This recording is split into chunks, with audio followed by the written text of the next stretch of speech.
Large weighted coins on one side represent the wealthy elite, while several smaller coins on the seesaw, or the ruler, symbolize the working class. When the large coin drops, it launches the smaller coins off the seesaw.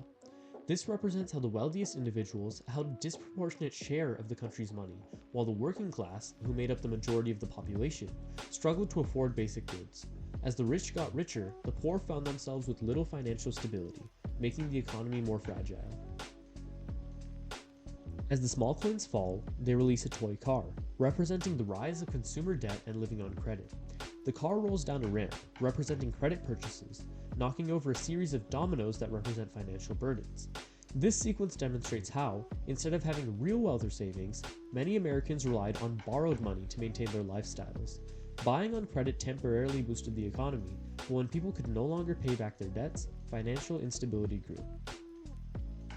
The last domino in the sequence topples a piggy bank, which falls onto a pillow, representing the bank's failing. As the household debt increased and economic conditions worsened, people panicked and rushed to withdraw their money from banks. However, since banks had already loaned out much of their customers' deposits, they didn't have enough cash on hand to give everyone their money back. This led to widespread bank failures, causing even more economic distress as people lost their life savings overnight.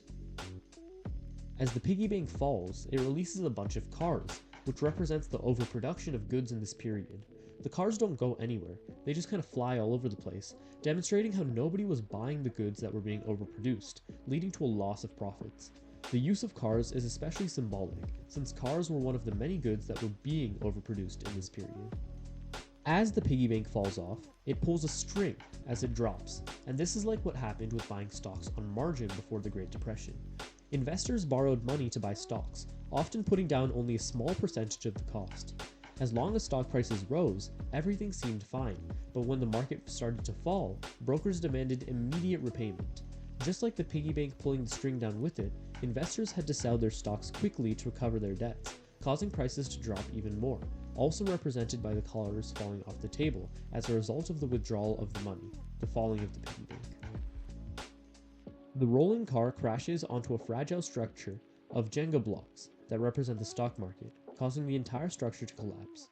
This represents the stock market crash of 1929, the event that ultimately triggered the Great Depression.